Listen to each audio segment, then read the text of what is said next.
রাষ্ট্রপতি যেভাবে চাইবেন সেভাবেই নির্বাচন কমিশন সার্চ কমিটি গঠিত হবে বলেও জানান প্রধানমন্ত্রী।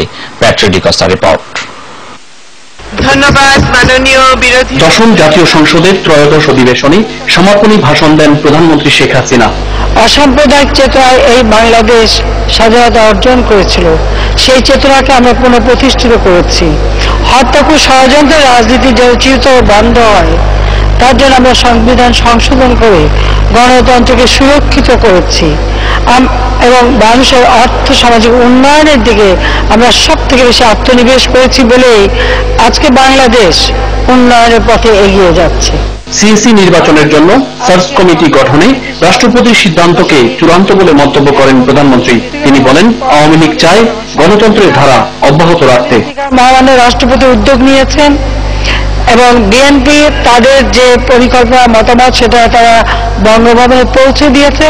মহামান্য রাষ্ট্রপতি আলাপ আলোচনা করবেন, সকল দলের সঙ্গে আলোচনা করে তিনি যেভাবে চাইবেন সেভাবে নির্বাচন কমিশন গঠন করবেন। সন্ত্রাসী কাউকে ছাড় দেওয়া হবে না জানিয়ে প্রধানমন্ত্রী বলেন, মানবিক কারণে মিয়ানমারের রোহিঙ্গাদের আশ্রয়, খাদ্য ও চিকিৎসা দিচ্ছে সরকার। আমি একটা কথা স্পষ্ট বলতে চাই, যেখানে কোনো সন্ত্রাসীদের স্থান হবে না, ওই খুনি সন্ত্রাসী তাদের স্থান বাংলা মাটিতে হবে না, সে যেই হোক।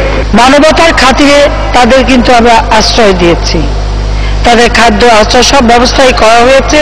তাছাড়া আন্তর্জাতিক সংস্থা আপনারা জানেন যে রোহিঙ্গা ক্যাম্পে UNHCR সহ IOM তারাই কিন্তু কাজ করে এবং আন্তর্জাতিক সংস্থার মাধ্যমেই সেখানে রিলিফ দেওয়া হয়। কিন্তু বিনা বিচারে আটকদের প্রসঙ্গেও কথা বলেন তিনি। তার সরকারের গৃহীত নানা পদক্ষেপ তুলে ধরে প্রধানমন্ত্রী বলেন, শান্তি ও স্থিতিশীলতায় বৈদেশিক বিনিয়োগ বেড়েছে অনেক গুণ। জেলখানায় যে দীর্ঘদিন কতজন এভাবে বিনা ঠিক বিচার কার্য হচ্ছে না, জামিনও পাচ্ছে না, বা তাদের কেউ নাই, ওটা ঠিকই, তাদের অনেকের কোনো গার্জিয়ানও নাই যে তাদের ব্যাপারে খোঁজ নেবে, তাদের একটা তালিকা করা হচ্ছে এবং এ বিষয়ে যথেষ্ট ব্যবস্থা আমরা নিচ্ছি যাতে যথাযথভাবে তারা তাদের বিচার কার্যটা দ্রুত সম্পন্ন হয় এবং যারা সাজা পাবে, যারা মুক্তি পাবে, এ ব্যাপারে কিন্তু আমরা ব্যবস্থা নিয়েছি। স্বল্প মেয়াদী এই অধিবেশনের মাধ্যমেই সমাপ্ত হল 2016 সালের শেষ অধিবেশন। প্রধানমন্ত্রী ও সংসদীয় দলের নেতা শেখ হাসিনার বক্তব্যের পরপরই সংসদ অধিবেশন শেষ সংক্রান্ত রাষ্ট্রপতির আদেশ পাঠ করে শোনান স্পিকার ডক্টর শিরিন শারমিন চৌধুরী। দলের সবচেয়ে বেশি সরাসরি Patrick D'Costa, my TV, Dhaka. Zia charitable trust দুর্নীতি মামলায় খালেদা জিয়ার আত্মপক্ষ সমর্থনের পরবর্তী শুনানি 15 ডিসেম্বর ধার্য করেছে আদালত। হাইকোর্ট খালেদা জিয়ার করা একটি আবেদন বিচারাধীন থাকার কারণ দেখিয়ে তার পক্ষে সময়ের আবেদন করা হলে ঢাকার তৃতীয় বিশেষ জজ আদালতের বিচারক আবু আহমেদ জমাদার নতুন এ তারিখ ধার্য করেন। পরবর্তী শুনানির দিন সাফাই সাক্ষীর তালিকাও দিতে বলেছেন আদালত। মাহবুব সৈকত জানাচ্ছেন বিস্তারিত।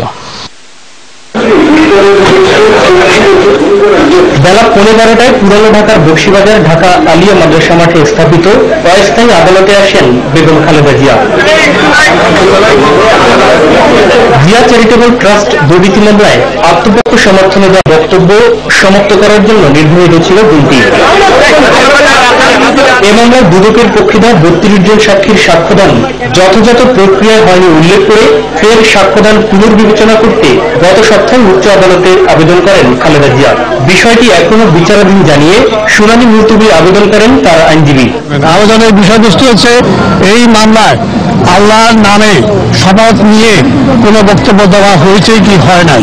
ইতিমধ্যে হাইকোর্টের নির্ধারিত বেঞ্চ মাননীয় প্রধান বিচারপতির কাছে ওই বিষয়টি বিবেচনার জন্য পেশ করেছেন এবং মাননীয় প্রধান বিচারপতি সিদ্ধান্ত দেবেন। সুপ্রিম কোর্ট হাইকোর্ট বিভাগে কোনো আদেশ আনতে পারি, স্থগিতাদেশ, তাহলে ওই দিনে যাওয়া হবার আদালত সুপ্রিম কোর্টের নির্দেশ অনুযায়ী হবে বা হবে না।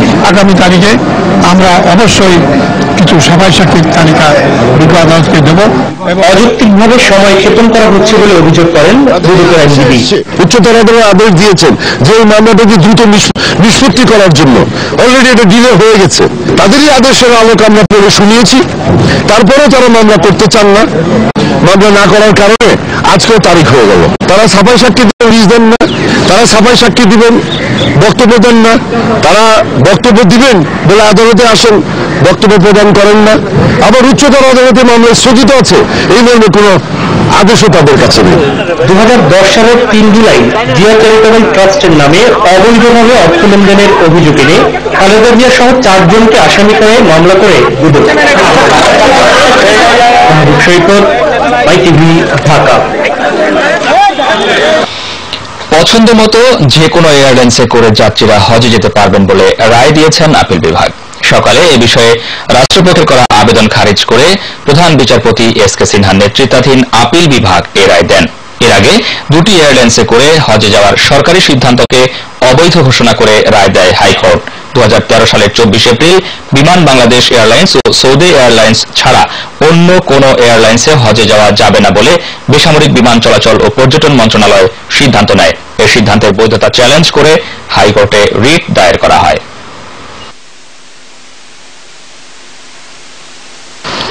স্থানীয় জনপ্রতিনিধি ও প্রশাসনের গাফিলতির কারণে বিভিন্ন স্থানে বিচ্ছিন্নভাবে কিছু মানবাধিকার লঙ্ঘনের ঘটনা ঘটছে বলে মন্তব্য করেছেন জাতীয় মানবাধিকার কমিশনের চেয়ারম্যান কাজী রিয়াজুল হক।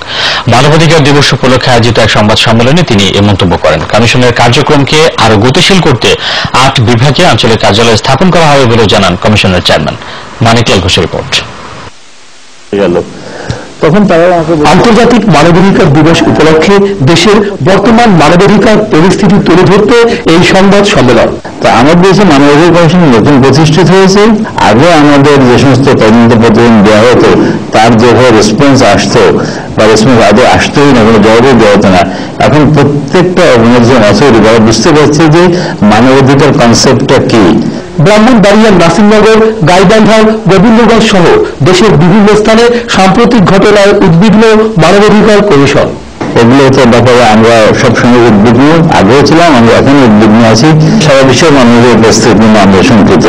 এই অনাকাঙ্ক্ষিত ঘটনায় স্থানীয় প্রশাসন ও জনপ্রতিনিধিদের ব্যর্থতাকে দায়ী করেন মানবাধিকার কমিশনের চেয়ারম্যান কাজী রিয়াজুল হক। তো বাংলাদেশে ঠিক কিছু প্রভাবশালী লোকের তাদের লোভ লালসা, তাদের স্বার্থ উদ্ধারের জন্য তারা বিভিন্ন জায়গায় বিভিন্ন মানবাধিকার লঙ্ঘনের ঘটনা ঘটছে এবং এখানে স্থানীয় প্রশাসনের ও স্থানীয় জনপ্রতিনিধির যে ভূমিকা রাখার দরকার ছিল তারা সে ভূমিকা রাখতে পারছে না।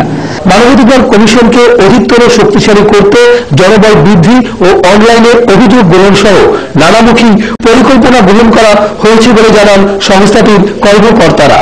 অনলাইন অ্যাপ্লিকেশন আপনার অভিযোগগুলো অনলাইনে নেওয়ার ব্যবস্থা করেছি আমরা। মানিক লাল ঘোষ, মাই টিভি, ঢাকা। আগামী 10 ডিসেম্বর জাতীয় ভ্যাট দিবস উপলক্ষে 9 ডিসেম্বর থেকে 15 ডিসেম্বর পর্যন্ত সব বিভাগীয় শহরে 7 দিনব্যাপী অনুষ্ঠিত হতে যাচ্ছে জাতীয় ভ্যাট সপ্তাহ।